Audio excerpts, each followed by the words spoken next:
इसके साथ ही उपदेश मंजरी के अंतर्गत सभी प्रसंग समाप्त होते हैं। चर्चा कर्म की चल रही थी। कितना बलवान है कर्म, अति बलवान। स्वामी जी महाराज इसके बल को देख के ही कहते हैं, कर्म करो ऐसे भले जैसे फल की मांग, इक्षु रस की मधुरता मिले न भूकर भांग। सीखना सिर्फ यही है, परमेश्वर से डरने की जरूरत नहीं, देविया सच में शैतान से भी डरने की जरूरत नहीं, अपनी करनी से डरने की जरूरत है। कितना बलवान है कर्म।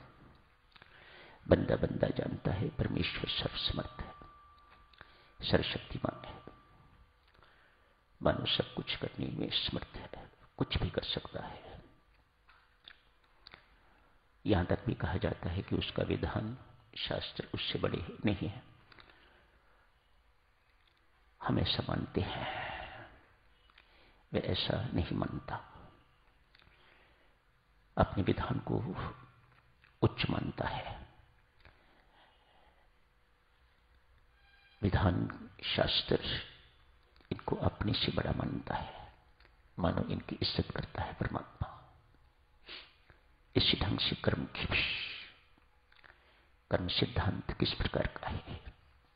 परमेश्वर सर्वसमर्थ होते हुए भी देवियों सज्जनों ऐसा तो नहीं कर सकता किसी ने शुभ कर्म किया है तो उसे फल अशुभ दे दे, है ना? ये नहीं कर सकता।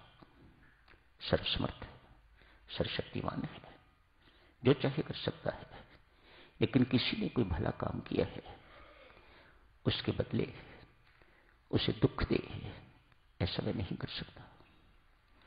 और किसी ने पाप कर्म किया है तो उसके बदले में उसे सुख दे दे, ऐसा भी वह नहीं करता। तो स्पष्ट है ना, कर्मफल कितना बलवान है। ये परमात्मा का विधान ही है दिव्य सच। दुख दे के सुख की इच्छा रखनी, ये ईश्वर का विधान नहीं है। आप अपने परिवार को दुखी रखते हो, परिवार आपके कारण दुखी है।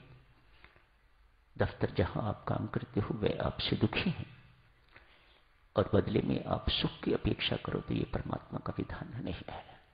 वह आपकी भक्ति, वह आपकी सेवा स्वीकार नहीं करेगा।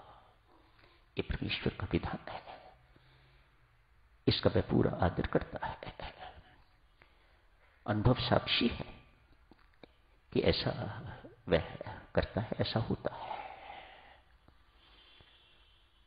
दुख देके किसी को भी, किसी का दिल जला के, जहां आपकी इच्छा है कि इसका दिल जले, इस प्रकार से यदि आपने किसी का हृदय जलाया है, किसी को दुख दिया है, किसी को तड़पाया है, उसके बदले में आपको सुख मिल जाए, ये परमात्मा का विधान नहीं है।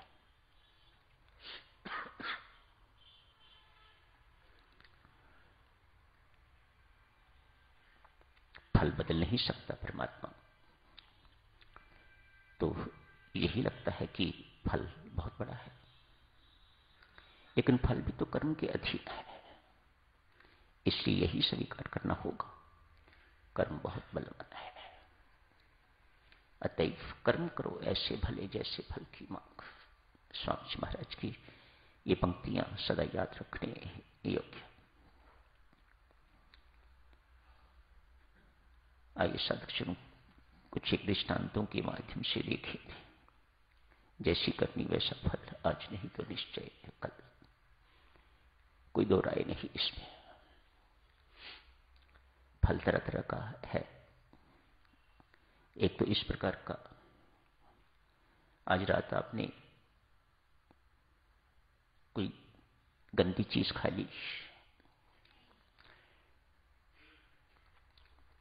हो सकता है मध्य रात्रि ही आपको उठना पड़े,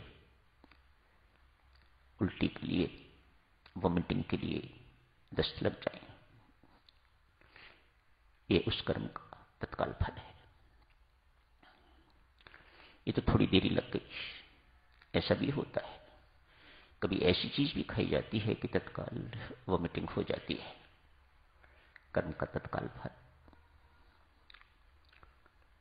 आज आपने परीक्षा दी, 3 महीने के बाद उसका परिणाम निकलेगा। वह कर्म फल 3 महीने के बाद मिलने वाला।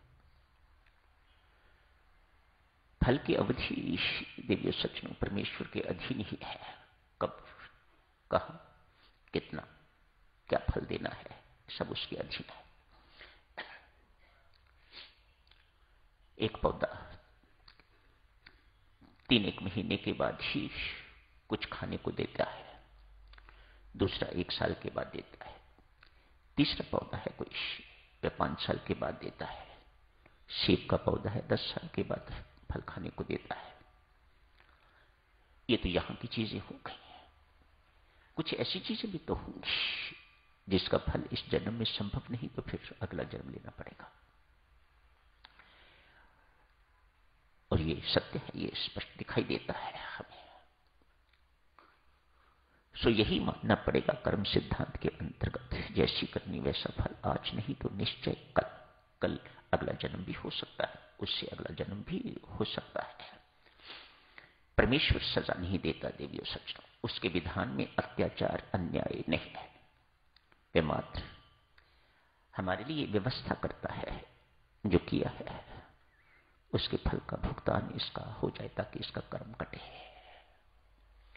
एक कर्म बोझ उठा के रखेगा तो इसका जन्म मरण का चक्कर छूटेगा नहीं। ये सत्य है देवियों सज्जनों, हम सब अपने अपने कर्म भोगने के लिए, फल भोगने के लिए यहां आए हुए हैं। या यूं कहिएगा, हम सब अपने कर्मों का ऋण उतारने के लिए यहां आए हुए हैं। जो हमारे सिर पर था उसे उतारने के लिए यहां आए हैं। उतर गया तो यही हिसाब तब खत्म, और ले लिया तो फिर अगले